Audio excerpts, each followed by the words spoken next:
Welcome to Hot to Trot. This is not your normal horse racing podcast. My name's Ashley Wood, and I'll be your host as we take an inside look at the world of horse breeding and racing. So saddle up because Hot to Trot is ready to break from the gate now. Welcome everyone to another episode of Hot to Trot. My name is Ashley Wood, and I will be your host tonight. But we are in the gate now for the Kentucky Derby for 2026 in our preview episode. And I am joined here today by the best in the business. Of course, we have Jessica Paquette and Dick Jerardi. Thank you guys so much for being on Hot to Trot tonight. Well, you got one of the best in the business. You got Dick, and then you also get me, but thrilled to be here. So you look lovely tonight. I got called out on my get up, but as I told these guys, if there is a graded stakes happening, even if I'm in horse racing or not horse racing, if there is the potential of me putting on a fascinator, I will do it. I've done it at golf courses. I've done it everywhere because it's just me, Jessica, as you will get everything embroidered with your monogram. I have my monogram on my sweater. I understand this is a judgment-free zone. I will wear a hat. So I will be my fancy self. And I think we just dive into it. I know you guys have been looking at these fields nonstop, but I want to kick it off with our Friday Fillies.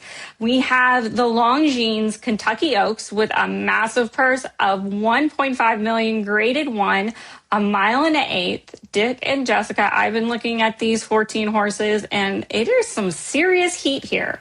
So I want to talk a little bit more about these California fillies. We have Explora for Bob Baffert with Fabian Pratt in the irons, and then Meaning trained by Michael McCarthy with Juan Hernandez. So actually Meaning beat Explora before. So what are you thinking, Dick? Close. But to me, the whole race, Ashley, is close. There's not a lot. I mean, you could make a case probably for half of this field, and you wouldn't feel bad about it. Of the two of them, I'd lean slightly to Explora because the race where Meaning beat Explora, whatever could go wrong for Explora did, was like caught up in like a duel the whole way. Meaning sat the perfect trip behind him and eventually caught her. But yeah, they are very, very close. I can't even figure out who the favorite is in this race. But of those two California horses, I slightly lean to Explora. Love Flavian Pratt. And to me, he's the best rider in the country now and has been for a while. Has the rail. Baffert obviously knows how to win the race. Michael McCarthy's a good friend. I will be rooting for Meaning, but I lean slightly to Explora if you're talking about just those two. Well, I am kind of a shameless East Coast elitist at this point, with the exception of getting Kona Gold in the Hall of Fame, which is he's my favorite West Coast horse of all time. Yay, finally.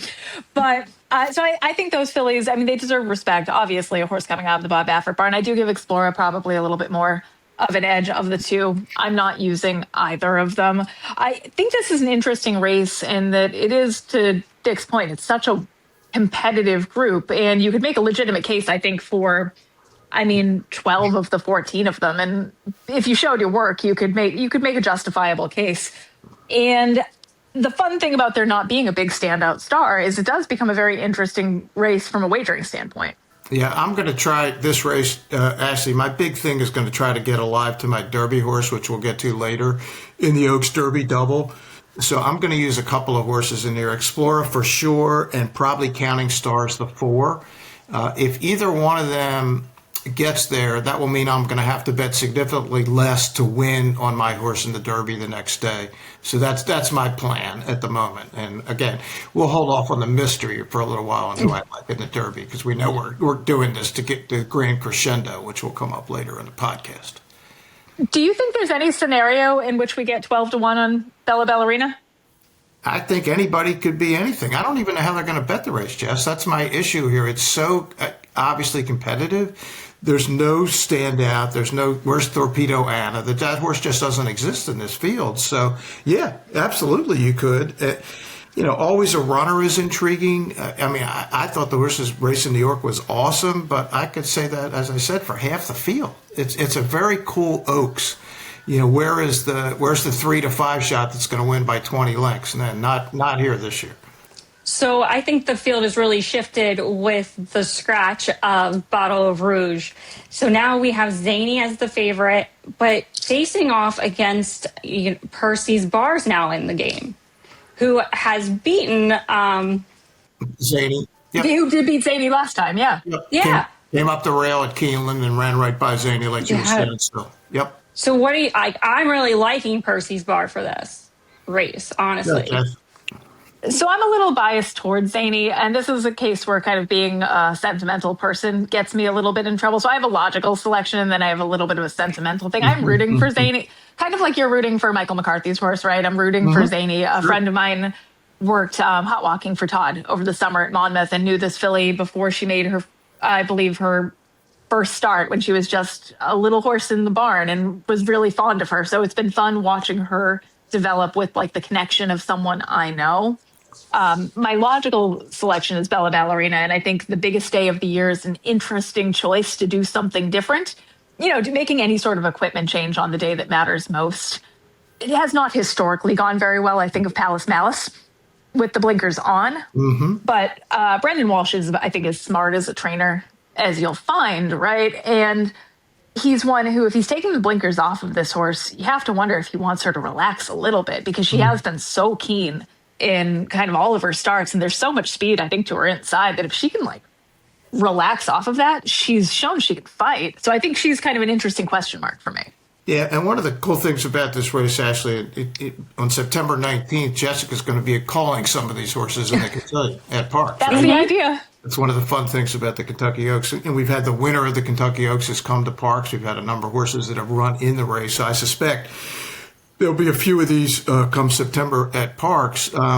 If you're saying Zany versus Percy's Bar, when you watch the race they were in, Percy's Bar got the dream trip. The rail opened up. The Red Sea parted. Everything could have gone right, did go right. But man, she had a move in that race, and moves, acceleration. That's what wins horse races.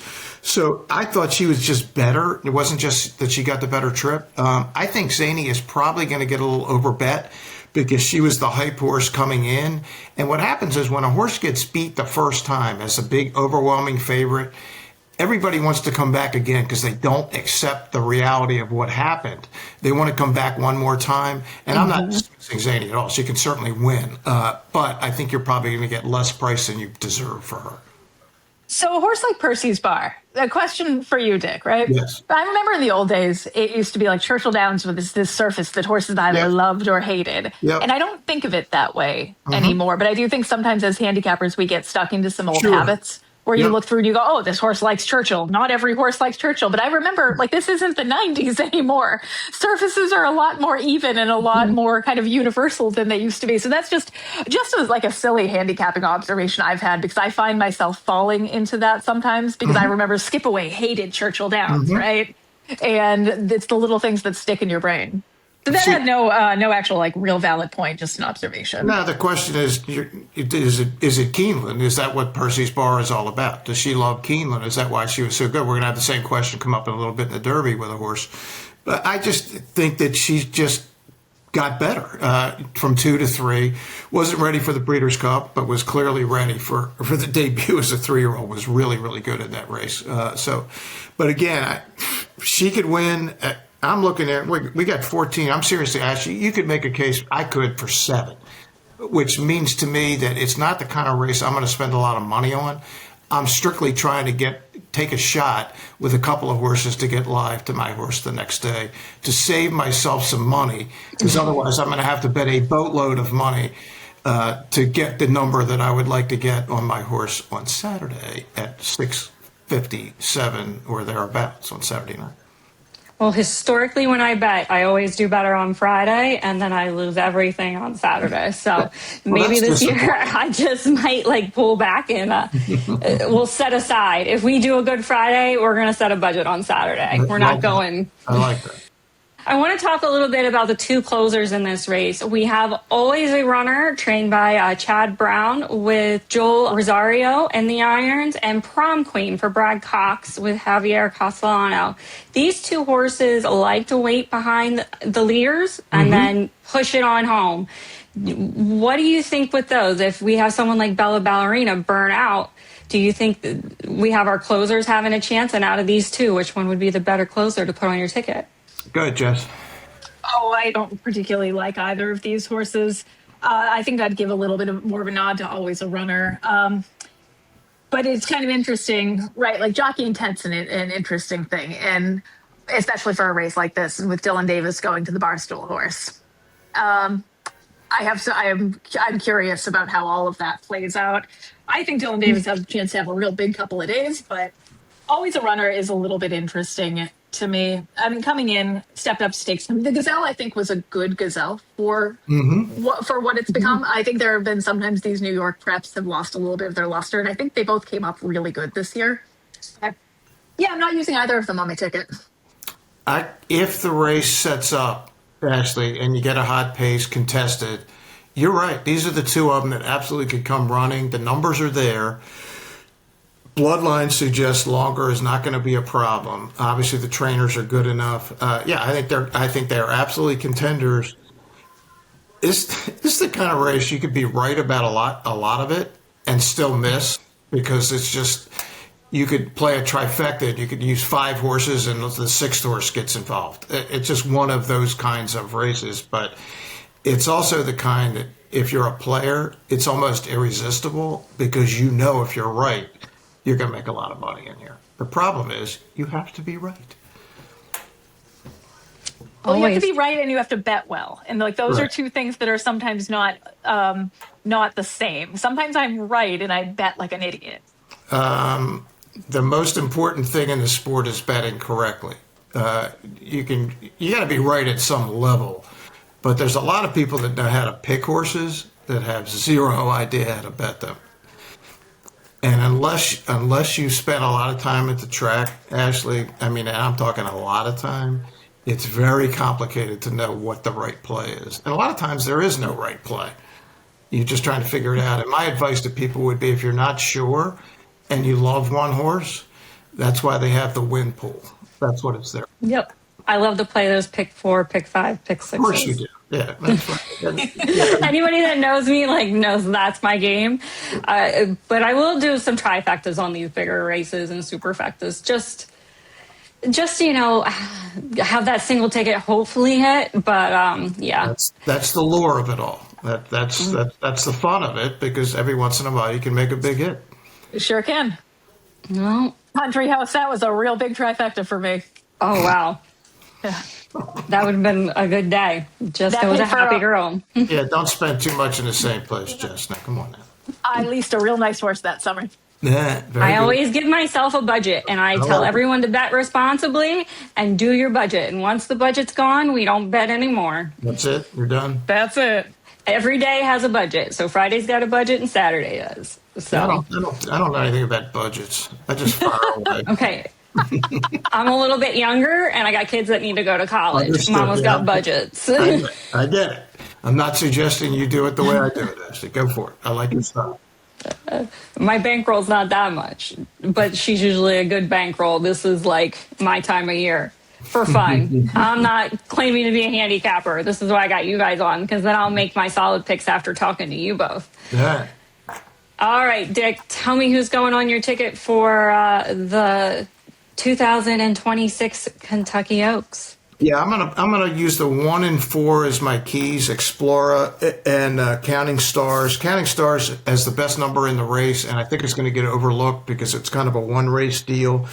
But if that's the new normal for Counting Stars, she's the fastest horse in the race, and she's listed at 8-1, and I think she's going to be higher because of the connections. The jockey's not particularly well known. Obviously, the trainer is. He's in the Hall of Fame, but I think that's one of the horses going to get overlooked. So 1 and 4 for me. And either one of them wins, you can be assured that I will be live to a lot of money on Saturday. I like it. Sounds confident, and I don't like know a about big confident. hit. I don't know about confident. I'm just trying to save money so that I don't have to bet so much on Saturday. That's all I'm trying to do here. Not trying to fool anybody that I know what's going to happen in this race. Much too complicated for that. Jess, who are you looking at? What fillies are you putting on your ticket on Friday? Bella Ballerina and Zany are my top selections. I also really love the Oaks Derby double. There's the little bit of appeal of being right 2 days in a row. And so I am going to use those two with some of my wackier Derby opinions because, spoiler alert, I have some wacky opinions. I'm shocked at that you would have I a know. wacky opinion. I know. That's a first for you, Jess. I've never known you to like 30 to 1 shots, right? You're right on the nose, too. That's exactly who I like. I bet you can guess. Yeah, of course. I won't even try to She predict. texted me earlier. You're aware who Jessica's going to pick in the Derby already? Mm-hmm. All right. I can't wait to hear. I can't wait to hear it. I get it. She has her opinions, and I think she's on to something, but I don't know if I'm there All right. quite all the way. I'll I don't know try to if I'm putting the money in like Jessica is. But I know I haven't made my final selections. Percy Bars is definitely going on my ticket. Okay. I'm not saying it's going to be a win, but I think it definitely shows. So Good for you. There you go. we'll find out when we put out the final tickets closer to Friday. Indeed, we will. All right. Before we get into the big race, the Kentucky Derby, I want to talk about what you guys are doing on Friday. Aren't you hosting some kind of breakfast for everyone at Parx?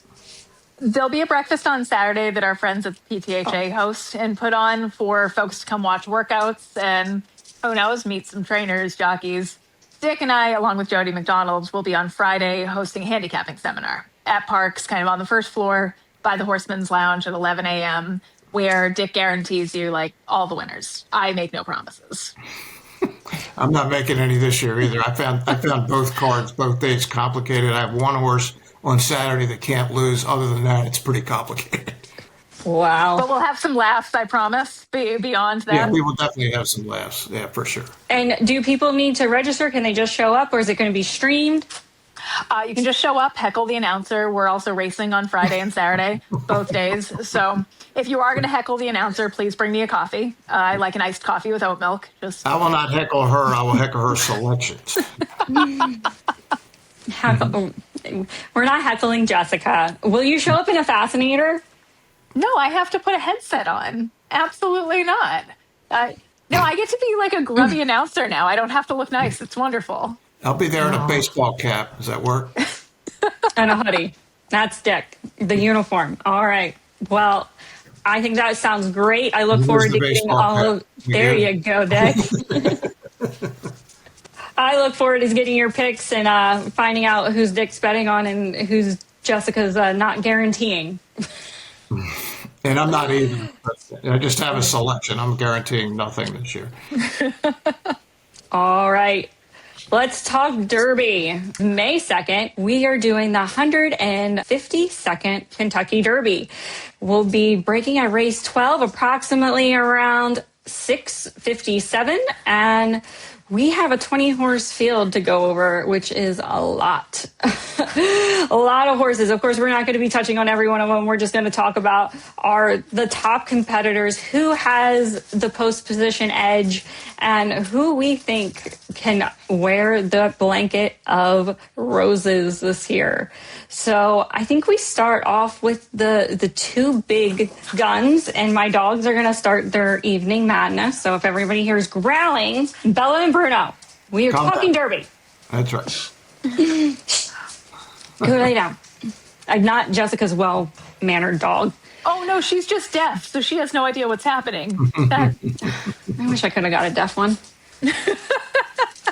Going back to our two big guns here in this race that everyone's talking about, Renegade, the Todd Pletcher with Irad Ortiz Jr. in the irons, and then Command It, the better of the two speeds rating for Brad Cox and Luis Sayed. Let's talk about those two. Jessica, the post position one for Renegade. Do you think he gets trapped? I don't think it's ideal, particularly with his running style. Like, he's going to take off of the pace, but he's going to have to take off the pace real quick so he doesn't get jostled around and, have that decided for him. The thing is, at this level, right, these are the best jockeys. From a strategic standpoint, they're going in with a plan, and, you can plan and then things are going to happen as they happen. But I think if you need someone to think on their feet or in their irons, an Ortiz is probably the way to go. For me, I think Renegade's going to get exposed at some point. I'm not entirely convinced he wants to go 1.25 miles. Like, he won handily last time out, but he was starting to look like he was reaching kind of the limit of the quarters in the machine. And I don't know. He's just, I feel like this is a horse who, now they're talking about that he's having some feet issues. So the excuse is built in if he doesn't run. I'm going to pass. And I think this is the kind of race where you can do that, right? Like, take a stand against a favorite. He hasn't done anything to me to show that he's a freak at this point. For what it's worth, with like 180,000 in the pool, the early favorite is the Puma, but that's 180,000 in a pool that's going to have many millions before it's over. So I don't even know if that's relevant or anything. Renegade's the morning line favorite and probably should be. It is certainly his preparation in the Arkansas Derby was sensational. The one post, Ashley and Jess, doesn't really bother me with this new starting gate that we've had since 2020, the 20 stall starting gate. Back in the day with those two gates, the horse had to take a kind of a right turn just to get onto the main track. That was even a bigger disadvantage. I don't think it's quite the disadvantage here. And really, what Irad is going to do, he's just going to get to the rail, stay there, and hope at some point the Red Sea parts and he's got enough horse to come through and see, because he's coming from the back anyway. So he would generally try to get over near the rail, but he's just going to happen to start there. And the start, as Jess mentioned, is gigantic. Of the two of them, Renegade and Commandment, I would prefer Commandment. It's interesting. All he does is show up and win race after race, and he can never keep the same jockey twice. It's musical jockeys, right? This jockey wins, out. Then Irad wins, he's out. Then Pratt wins, he's going to go ride for Chad Brown. Then he gets Saez, but won the Florida Derby, won the Fountain of Youth, has just won. I think if you said, give me one horse that's most likely to be in the top 4 in this race, my answer is Commandment. I'm not picking him to win. I'm just saying he's the one horse. If you don't want to look stupid, which we can often do in this race when your horse runs 17th, that's the horse that make you look like. I feel like that was personal, Dick. He gave a gallant effort. He just didn't win. I think Commandment is your horse if that's what you're looking to do. On the opposite end, I want to talk about Further Ado for Brad Cox with the 18th post position. Do you think, because he has the highest speed rating, with that speed, he's going to be able to clear the field early? Or do you think he gets stuck back too wide? Yeah, I actually like that post position for Further Ado. I think the speed horses are the 16 and 17, right inside them, Pavlovian and 6-speed. That's kind of their style. That's where they're going. They're going to try to go to the front. I could see Johnny V and Further Ado in a perfect world sitting like 3rd or 4th, maybe a couple of lengths off the lead coming into the first turn. And if you watch historical derbies, these high numbers, you stay out of the mayhem, right? If you're like the 10 and the 9 turns right and the 11 turns left, you're done. You're out. But if you're further out like that, there's just less traffic. So even though you're wide to start, if you look at the configuration of the racetrack, it's like 500 yards before you have to get into a bend. It's a long straightaway. So I like that post position Further Ado.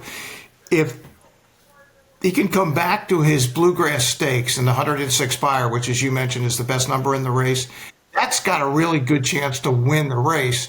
The question you have to ask yourself was that a one-off? Is that going to happen again? Again, he won by 11. He looked great. But that happens a lot where a horse runs one great race and that's it. But you're going to get a decent price. He's probably going to be 6, 7 to 1. Everybody's going to be a good price in here if you like something. There's no 8 to 5 shots in this Derby or even anything close to it. I like it. Jessica, I'm not even going to ask to bring up my questions about the long shots. I'm just going to let you take over the long shot foreign horse section. You get to talk about all of our overseas baddies that are coming and your thoughts on them. Give it away. Well, let me say to start, I'm not entirely insane. I am using Further Ado on every single ticket that I have because in John Velasquez, I trust. Yep. I think he is a perfect fit for this horse as well, for a horse that is so tactical.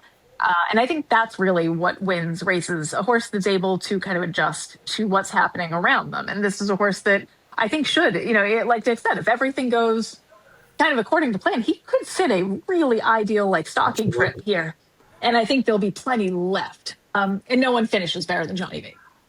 However, my top selection is right to the outside, and that is Golden Tempo. One of my great flaws as a handicapper is I do get a little fixated on a horse. I'm sure those of you that follow the park selection, my selections, know that I will, boy, will I stick with one of them. But I've liked Golden Tempo kind of throughout. I liked his Lecomte. I thought it was just a really professional effort, like where he had the glimpse of a horse that would be able to overcome. And I just kept thinking he'd be a little bit more. And he found excuses, I think, in the Risen Star and the Louisiana Derby. But he has not ever run a bad race from 4 starts. And for him to kind of fall out of favor to the point that he could be anywhere close to 30-1, please, like, take all my money on this horse. And I will say again, the thing that gives me pause, and Cherie's been very candid about this, is they are battling some quarter cracks with him.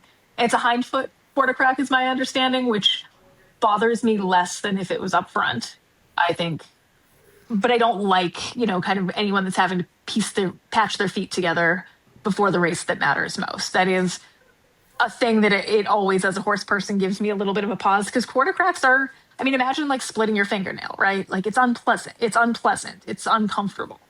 But Golden Tempo, I don't know. I love that he's going to be in the Phipps colors. I love everything about this. So I'm using. Yeah, go ahead, Jess. Oh no, go. No, I'm a huge fan of the trainer. She's one of the best in the country. There's no question. She's going to win the Derby someday. I don't know if it's going to be Saturday or not. It'd be great. Be a great story. It would be awesome if she trained. She feels pretty. Won an Eclipse Award for the Jacksons, of course, of Barbaro fame, lived then in Chester County. It's kind of a great local story for us. I've watched all of Golden Tempo's races, and he clearly is getting better race to race to race. What I didn't particularly like about the Louisiana Derby, I love the fact that he had a move. But in the end, when it looked like he might actually come up and run by the 2 horses in front, he kind of ducked to the inside. I wasn't sure exactly what that meant. I know in watching, I haven't seen any recent workouts, but in just watching him in general, he seems like a horse that's figuring all of it out at potentially the right time.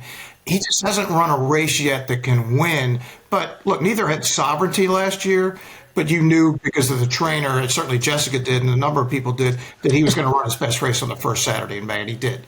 So that's what you're banking on here. You're banking on improvement. You're banking on a master trainer who is starting to break through, winning some of the biggest races in the country, including a Breeders' Cup 2 years ago. And Cherie's getting these kind of horses now because she has these kind of owners that have the backing. She's not getting the horses that like Baffert and Pletcher and Chad Brown are getting, but she's getting the next level horses. And once she breaks through, she'll be getting all of them.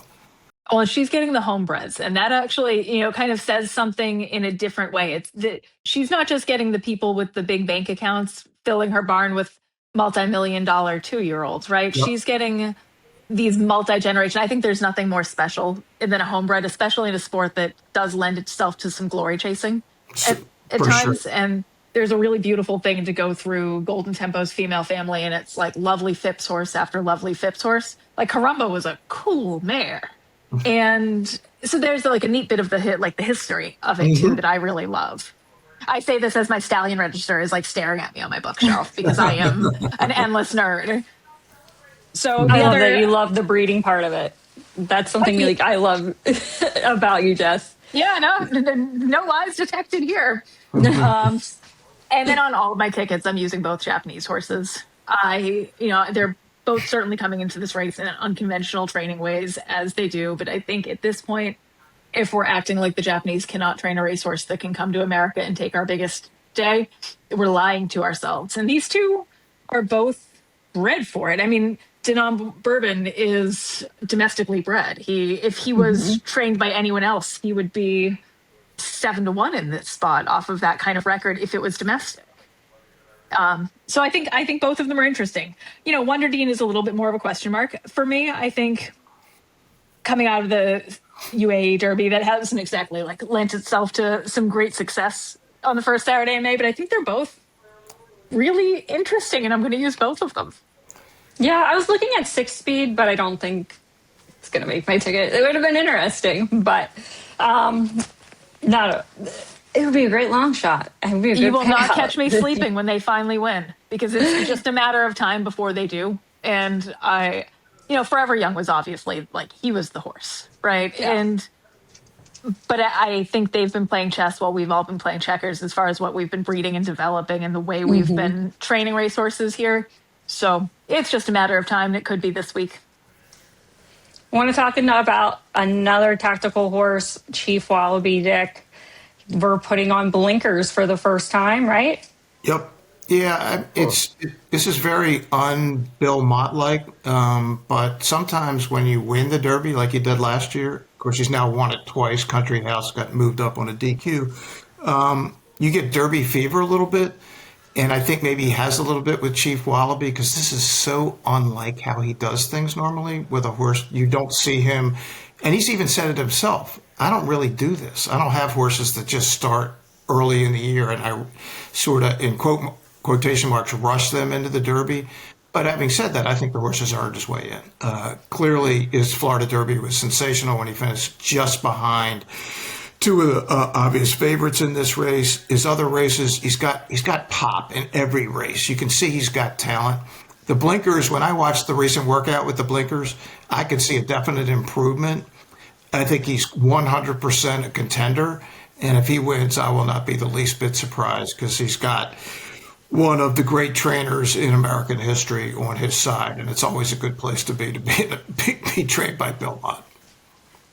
Absolutely. Well, Dick, we didn't get to talk about, it's a massive field, 20 horses. We talked about a few of these horses. Is there any horses that we didn't discuss that you think we need to make sure our listeners know about? Any ideas?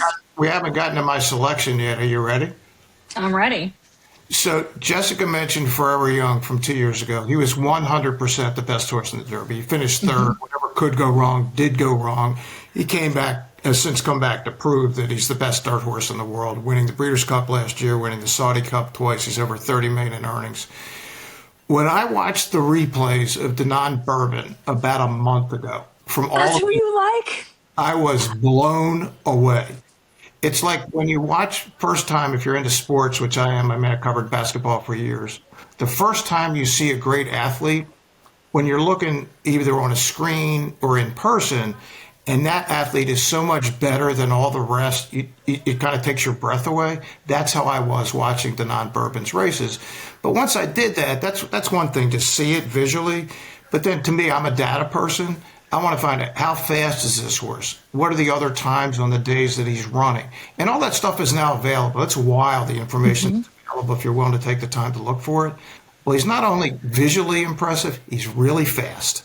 That's my pick. I'm not, if you say to me, are you as confident as you were with, say, like Justify, who I told everybody could not possibly lose, or California Chrome? No, I don't have that level of confidence because I don't know the connections. The jockey's here for the first time. The trainer's here. I don't know anything about these people other than what Jess just said.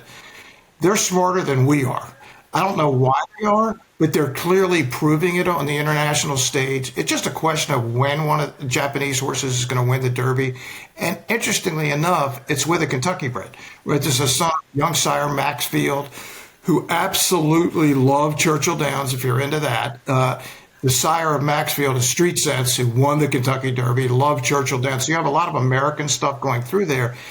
But to me, it's like all the American horses, and we've talked about a lot of them, they're very similar, very good, but there's no standout. There's no horse you just go, well, I can't beat that horse. That horse doesn't exist. So what I'm looking for is the high ceiling. What's the horse with the highest ceiling who's also going to be like 15 or 20 to 1? Denon Bourbon fits everything for me. Now, I wish I could have the race, I could see what's going to happen on the first turn. Because, like, if he's like 16th with dirt getting thrown in his face, I'm not going to be real happy with the bet I had. But if he's like 4th or 5th, and I think he's got enough speed to be that way, coming out of the first turn, man, at that point, I wish they'd allow betting during the race because I'd bet. We need to do that. I'll let you do that yet. But non-Bourbon is, for me, the 7. I think all the things I talked about, and if what I'm seeing comes to life Saturday, I think he's got a great chance of winning the race and Japan winning its first Derby, and it won't be the last. This is like the first time in history, Dick, that we are in alignment on a horse, which I don't know, between like if I can get him and Golden Tempo, I will be happy if Golden Tempo is second. I will concede that. We can, but if I get the exact, I'm good with that. This is a truly rare occurrence. This is a unicorn situation where you and I have the same wacky horse. Yeah, it just again, the video just you have to if It you was watch stunning. enough horse races like I have, and I've watched tens of thousands, you kind of get a sense when you see something that's a little different. This just looked different to me when I watch his stride, the instant acceleration, and again, the hardest part is like who is he running against, and that's not something I feel very confident I know that. So I was just trying to match up times, and that's what I do. I do speed figures, which matches up times on a particular card, like who's running faster at the different distances. The times match up fine with the visual. So again, I'm just hoping that the jockey, and I don't know I couldn't say his name. I don't know who he is. That part is very concerning. If he was 3-1, I would not be interested, but he's not going to be 3-1. He's 14-1 in the early betting. Could go up, could go down, but anywhere between 15 and 20-1, I will be thrilled. And I would really like to be live from the Kentucky Oaks, so I don't have to bet an insane amount of money, which I will bet on Saturday because I like this horse at this price. So let's root for one of my horses to win the Kentucky Oaks, so I don't have to be betting too much money on Saturday. So can I take a little bit of a left here and like talk about why I think this horse is so visually impressive? Mm-hmm. And it goes to the Japanese horsemanship and the reason that they are going to continue to outsmart us and outtrain us on these big stages is that they train these horses in a much more balanced way. These horses properly flat. The problem with most American racehorses is all they do is turn left. So there winds up being a little bit of a left to right dominance. And I think that was kind of balance and conditioning makes a huge difference. Whereas they are training these horses in a way so they are full athletes. Like they properly like canter in a frame and do haunches in and leg yields and like actual like a true dressage foundation. And that is the foundation at which everything is built. Like, I mean, no joking here is to build off of any sort of athletic performance, you need to have an athlete that is ambidextrous, essentially. And I think that's why sometimes you see them have such a strong and prolonged turn of foot because they're just so balanced. I think that's like a huge point, and that's the horse showgirling you. Like that, like I didn't really ever put that into. I just thought like, gosh, they know all the signs. They're feeding these horses the best of the best. Like they're such health freaks over there, and I just can't even imagine. I mean, I'm a fan of everything. My friend brought me the Japanese Hello Kitty from Japan, so I mean, we know what I'm rooting for this weekend. I think we should go make a trip to Japan, you, me, and Dick. I like it. Yes, Let's please. do it. Yeah, I'll run the Tokyo Marathon in 2027. Let's go. Let's go. I'm there. Yeah, they love horse racing in Japan. I mean, it's right up there with baseball. I mean, it's huge in the country, and they obviously have produced some great horses. You know, it's funny if you go back and watch the tape of the 2024 Derby, and boy, Forever Young, you feel so bad for them because they had the best horse by far that day. It was close, and unfortunately, they didn't win the race that day. But again, he's come back to prove that he was the best of that group by far. Do you think Forever Young is like the best contemporary dirt horse of the past 10, 20 years? Because I'm starting to think he might be. Like Frankel to me has been the best horse that I've seen with my eyeballs. Yeah. And Forever Young is kind of right up there in that conversation at this point. So I would say that the 4-race series that Arrogate had would be the best of the 21st century for me, topped off by his Dubai World Cup, which was the greatest single performance I've seen in the 21st century. That was awesome, but he wasn't able to sustain it over a number of years. Like Forever Young's now 5, and he's still out there firing, which is very cool. Certainly Gun Runners one particular year was phenomenal, the Horse of the Year season. And Flight Line's 6 races were just all inspiring. But yeah, he's right up there, Jess. The fact that he can do it all around the world. He's doing it in Dubai, in Saudi, in Japan, in the U.S. With no medication. Right. Which is a really kind of global phenomenon, right? And that he just goes. Yeah, I don't know if the non-bourbon is Forever Young or not. All I know is that given the recent history and what I'm seeing, and he looks better to me than Forever Young did coming into the Derby 2 years ago, that if what I'm seeing is real, then I think he's got a great shot at a big number. Let's cash a big ticket this weekend. Do it. Fingers crossed. Well, we didn't talk about the hometown favorite that everybody seems to be like buzzing about. The Puma is the long shot. So the Puma has the same connections, trainer and jockey, as the Mage who won the Derby 3 years ago, and kind of looks similar, has a little more bottom to him than Mage did. Mage was really, I mean, he was very lightly raced coming into the Derby. It was like, Mage had a tough time holding his condition too. Right, how did that- He was a light type of horse. Yeah, no, the Puma's been great. That's the issue I have. I wrote about this the other day for Let'sGoRacingParks.com.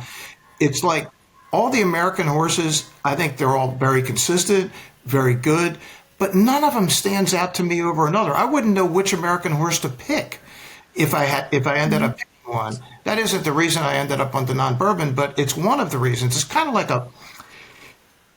a maiden race where, all the horses have run and then there's two first-time starters. So you start looking at the first-time starters, you're looking at the pedigree, you're trying to see who's the trainer, what do the workouts look like. You're looking for a stranger.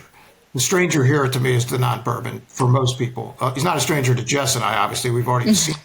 But, yeah, the Puma is one of, 7, 8 American horses. If they cross the wire first, I'm not going to go, how did that happen? I mean, the Puma stole my haircut, my new haircut with the bangs. Whatever they did to his forelock, if I was the Delgado barn, whoever did that would be fired immediately. If someone did that to my horse's forelock, that was like straight shot. I mean, if I cut my bangs like that, someone would have asked if I was okay. But that's Ripping on the groom. I mean, that's a tough haircut. It's the bowl cut from when we were kids. And, it'll make for a great winner's circle photo. Should he be so lucky to win? That's hilarious. Well, I think we know who's on your tickets for sure, and I'm still figuring out mine. So I had to get your insight first. I'm not throwing anything out there, but. For you guys listening today, if you're new to racing, this is your big chance to get into the biggest day, the most exciting 2 minutes in sports, and you want to find out some more information about these horses, or you just get overwhelmed by the look of these programs, because Jessica's been looking at her PPs the whole time. I have mine right here. Very confusing. Head on over to PennHorseRacing.com and check out our Learn section. We have a lot of great assets there. A lot of the jargon that we use today in today's episode with scratches and things like that. We have an entire encyclopedia of horse racing terminology and an interactive program that you can hover over your mouse and see what all those little numbers actually mean to people like Jess and Dick and how they figure these things out. And the replay button is always your friend, because we sure do look the replay button and look back at those races too. But so head on over to PennHorseRacing.com, and in PA we have a lot of racing happening. I am going to not make Dick and Jess sit here while I go through all 5 racetracks that are racing live. I'm going to do that on a recording and play it here at the end. But make sure you make your way out to one of Pennsylvania's 5 racetracks that are racing live. Jessica will be calling the races at Parx. Dick, are you going to be at Parx on Saturday? I will be at Parx early in the day. I'm going to probably play the Kentucky Derby contest at Twin Spires, so I'll be at home watching on my computer and gambling, and hopefully I have enough money when we get to race 12 that I can just bet it all on non-Bourbon and try to blow the contest away. I will be texting. Feel free. You have my number. It's all good. I will. And I will be at Penn National. So if you want to come out to Penn, I'll be there hanging out on the apron with all the fans, making my bets, and come say hi. I'm always happy to help place bets and give you my picks Saturday day of. It's going to be a great day. And you can always go see Jess and Dick do their handicapping thing at Parx too. So open to the public. What time does that start? 11 a.m. 11 a.m. Saturday, and I'm doing you could probably hear me on the radio somewhere around the country. 11 a.m. Friday. 11 a.m. Friday, right? I do a bunch of podcasts and radio shows all around the country for betonline.ag, which has great prop bets. Everybody loves prop bets. Derby. Dick, we're going to have to, brainstorm for what our prop bet of the year is going to be. You'll find that out on Friday at the handicapping seminar. We will definitely talk about that Friday at Parx. But yeah, this will not be the last time I will be appearing somewhere. You just gave me goosebumps. I can't wait to find out what prop bets. You just made the degenerate in me get real tingly. I love it. Well, so much thank you for joining me here today and giving us your insight on this year's 2026 Oaks and Derby. And we cannot wait to see how this plays out and if Dick cashes the big ticket, because I'm going to want to know what that payout was, sir. We're going to hit the IRS table. I'm praying for you. Just root for the one or four on Friday, and then know that I'm locked in for a big number on Saturday. Same for Jess on Saturday. We got high hopes here. Always do.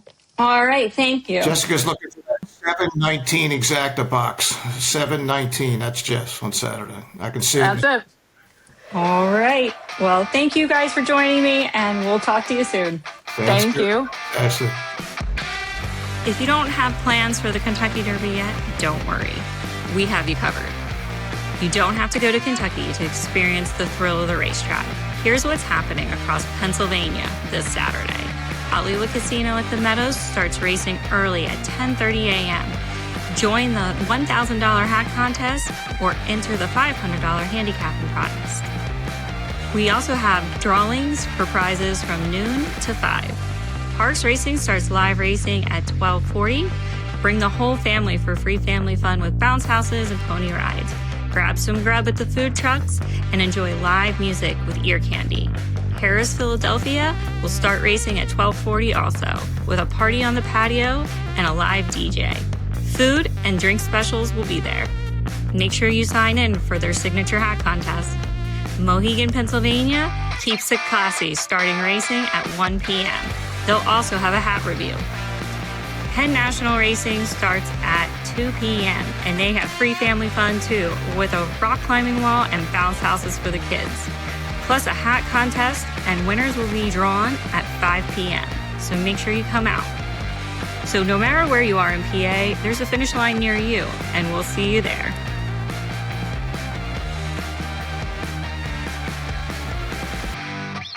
Thanks for listening, and thank you to the Standardbred Breeders of Pennsylvania for sponsoring Hot to Trot. We'll see you next time.